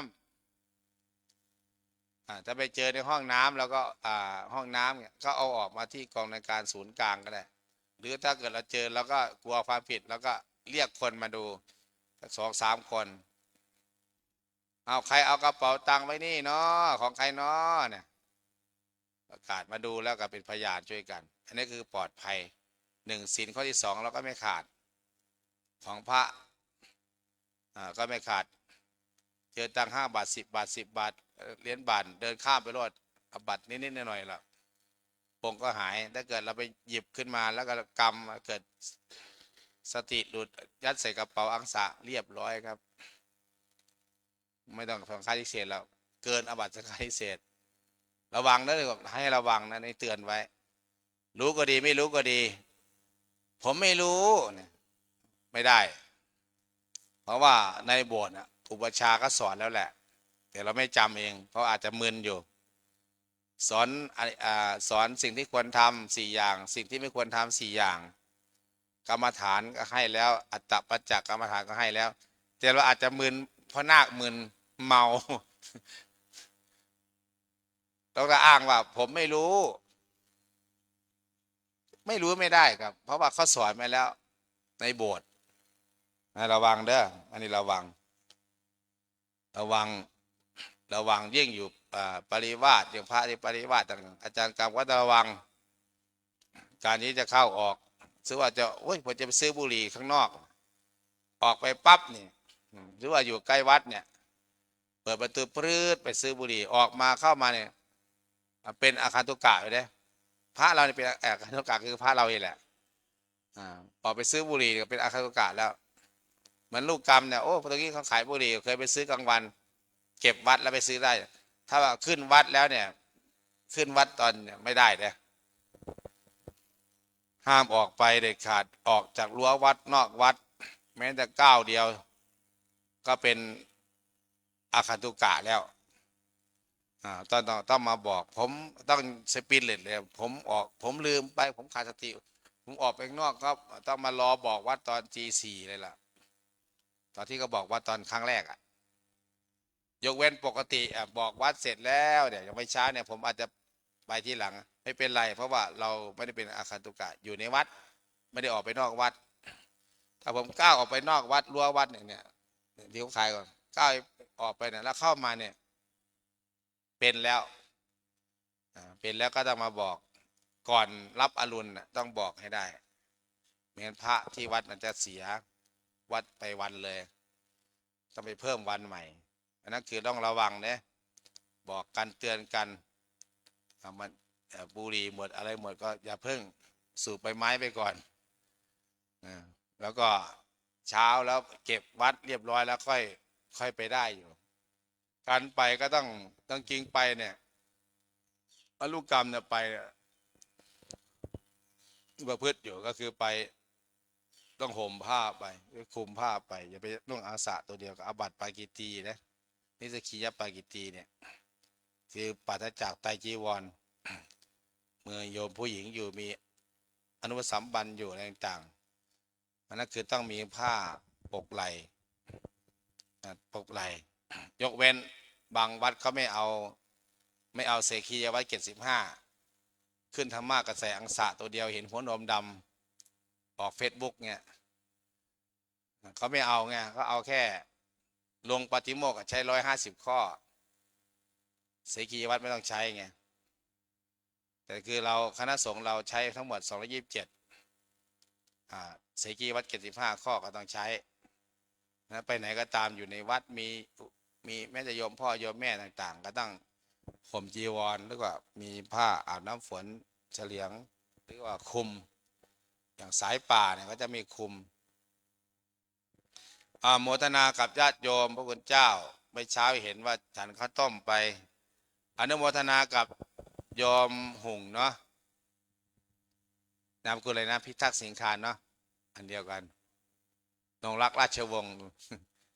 โยมหุ่งนายกหุ่งลูกแม่นางวันเกิดถวายข้าวต้มไม่ใช่ข้าวต้มเรียกซุปข้าวต้มซุปต้มน้ำอย่างหนึ่งหุงข้าวอย่างหนึ่งเอาไปใส่กันมิกใส่กันเขาเรียกว่าซุปไม่ใช่ข้าวยาคูเด้ถ้าข้าวยาคูต้องเอาข้าวต้มใส่กันแล้วก็ซุปบางองค์ก็ฉันไว้2 ถ้วย3 ถ้วยยังอิ่มอยู่เด้บางองค์ไม่มาเนี่ยนะอิ่มก็มีนะผมไม่ฉันแล้วครับผมไม่มีหน้าบาปผมอิ่มแล้วนะอิ่มแล้วก็เลยอิ่มแล้วก็ต้องอย่าลืมตอนบ่ายเนี่ยมันหลอกลวงนะข้าวต้มแปลว่าข้าวหลอกลวงมันต้มเราให้อิ่มนะมันจะอิ่มนะโอ้อิ่มไม่มาฉันเช้าหรอกมันหิวมันอิ่มอยู่แต่เวลาบ่ายเที่ยงมาบ่ายพระคุณเจ้านิมนต์เก็บแสลมเนี่ยมันจะหิวยามนี้แหละล่ะยกของหนักยกในหลวงมาวางซับลาบเนี่ยยกในหลวงมายกเก็บข้าวเก็บของมันจะหิวช่วงเที่ยงช่วงบ่าย2บ่าย3เพราะนั้นก็ต้องยังไงก็ต้องอัดให้เตรียมกระเพาะไว้ก่อนต้องฉลาดแล้วก็เลยใช้สายนิดนึงช่วงนี้กับข้าวครบอะไรครบวันนี้มีก๋วยเตี๋ยวให้ได้มันเนี่ยเห็นป่ะเห็นโยมนอมเนี่ยโยมบิณฑบาตโยมประนอมไม้กลางบอก3 โมงจะเอาก๋วยเตี๋ยวมาเอามาหรือยังจ๊ะยังไม่มาป่ะใส่ถุงไว้นะไม่ต้องใส่ถ้วยนะอย่าไปเปิดใส่ถ้วยแล้วล่ะให้ถวายพระคุณเจ้าคนละถุงแล้วถุงไว้ให้ไปพิจารณาเอาในปกในกฎ วันเกิดโยมนอมเจ้าของตลาดลอตเตอรี่เนี่ยไม้กลางวันเกิดวันที่5 ธันวาเลยวันที่5ไม่ได้มาเลยวันนี้เอาก๋วยเตี๋ยวมาเลี้ยง30 ถุงโยม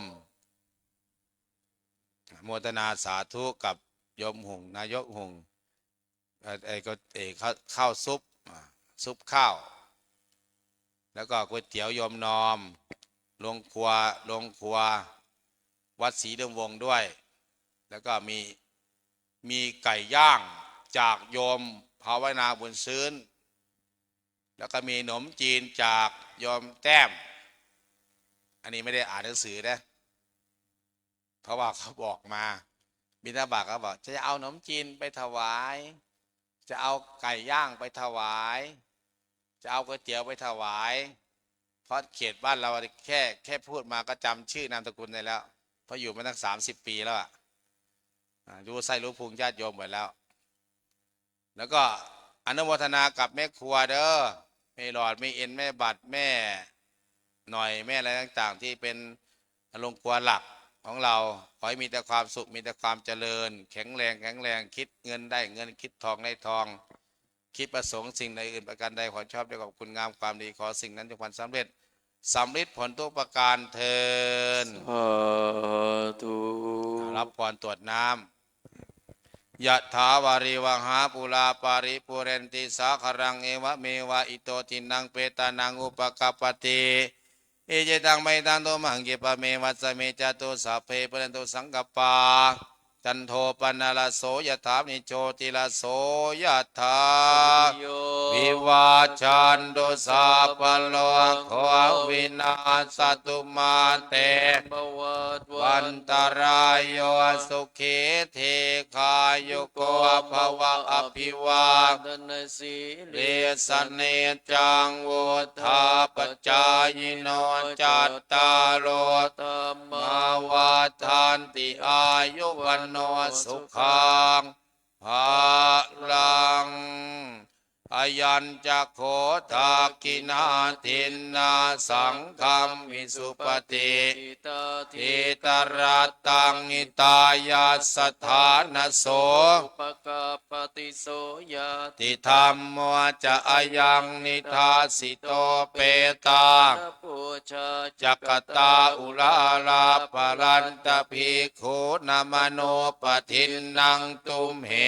ปุญญังปสุตังอนาปกันเตภวตุสัพพมังคลังลักขันตุสัพพเทวตาสัพพพุทธานุภาเวนัสทธาโสธีภวันตุเตวัตุสัพพมังคลังลักขันตุสัพพเทวตาสัพพธรรมานุภาเวนัสทธาโสธีภวันตุเตวัตุสัพพมังคลังลักขันตุสัพพเทวตาสัพพสังฆานุภาเวนัสทธาโสธีภวันตุเตปฏิสังขายโยนิโสปินดาปตังวามิเนวัตวายนมันทายนมันตนายนวิปุสนายะยาวะเทวะอิมัสสกายาสติติยายาปนายะติยาพระมจาริยานุกหายาอิติปุรานันจะเวตนังปริหังกามินาวันจะเวนังนาอุปาเทสามิยาตราตเมปเวสตินวัจตาจะปัสสุวิหาโลจาติเสตังมังคลังยาจามะอันนี้มนต์กับพระพร้อมกันเลยอะระหังสัมมาสัมพุทโธภะคะวาพุทธังภะคะวันตังอภิวาเทมิกล่าวสวากขาโตภะคะวะตาธัมโมธัมมังนามัสสามิกล่าวสุปฏิปันโนภะคะวะโตสาวกสังโฆ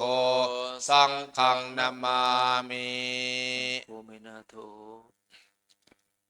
พระคุณเจ้าวันนี้อย่ามามาติกานะครับเที่ยงอา